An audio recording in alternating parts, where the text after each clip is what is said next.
about upgrades and really the whole of gameplay for Command & Conquer 4, we knew we wanted to do something a little bit different, but also very interesting and that fit into the gameplay of Command & Conquer 4. You know, now Tiberium's a controlled resource.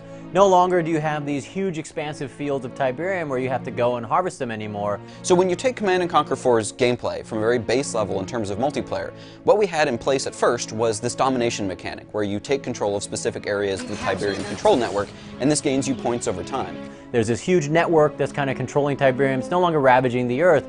The Tiberium control network allows us to represent that. You'll see a variety of cables, pipes, emerge from cliffs, dive into the ground, emerge up into other different tech structures, and that's what's something I think gives a Command & Conquer a look that's different from previous titles in the franchise.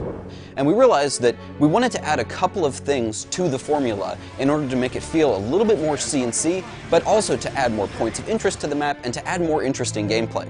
So, you know, how to integrate it into CNC4. Our community loves harvesting Tiberium. I mean, they are crazy about Tiberium and wanted to figure out a way to get it into the game, but to have it make sense with the fiction, as well as add a new strategic layer to the gameplay. So we took this idea of having a high level of mobility in terms of, and action in terms of the gameplay, and we thought, how can we absolutely double down on this, but also give fans some of what they want in terms of the Tiberium harvesting mechanic? One of the most interesting visual challenges I feel we had was to represent kind of an unprecedented event in the Command & Conquer universe, and that is the fact that humanity has gotten a leg up on Tiberium. That's how we got where we are now. And what we ultimately decided was that having players put down refineries at these particular areas and having large spread out Tiberium fields not only no longer played into the fiction anymore, but it also didn't play into the gameplay as well anymore. So what we did is we have this crystal capture mechanic where these Tiberium crystals are regularly deposited into 4 different zones on the map, and then you can go and capture those crystals with one of your vehicles and move it back to your deploy zone or one of the auxiliary deploy zones that you can capture. We created a number of different concepts, played with a bunch of different looks until we settled upon one that we felt was going to be visually recognizable to the player. So we settled upon the idea of it being a large crystal shard with a mechanical ring around it.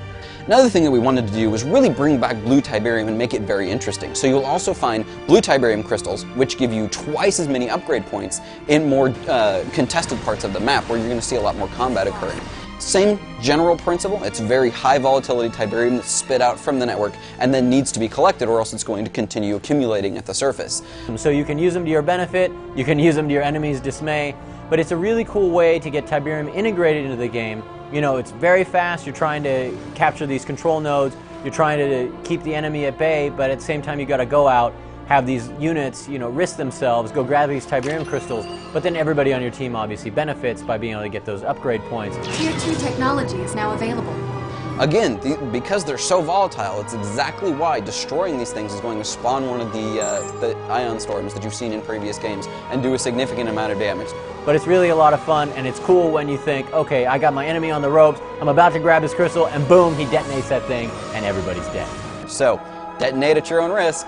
We've been having a lot of fun with it. It allows you to keep in the fast gameplay of capturing those Tiberium control nodes, fighting with your enemies, but then also being able to really help your team out, grab those upgrade points and those crystals, and you know, hey, it's great having that roving bomb. We're very excited to throw this new mechanic into sort of the old hat of RTS mechanics. We feel that, and a lot of the players that we've had play the game feel that it plays very interestingly into the new mechanics of Command & Conquer 4 and really the shift in RTS that we've taken into a much stronger focus on action, on gameplay, on what you're doing with each individual unit. I was really impressed with everyone who worked on it. I'm really excited to see it in the community's hands, have everybody play with it, because I think they're going to really enjoy it. And I can't wait for you to play the game. Comes out March 16th.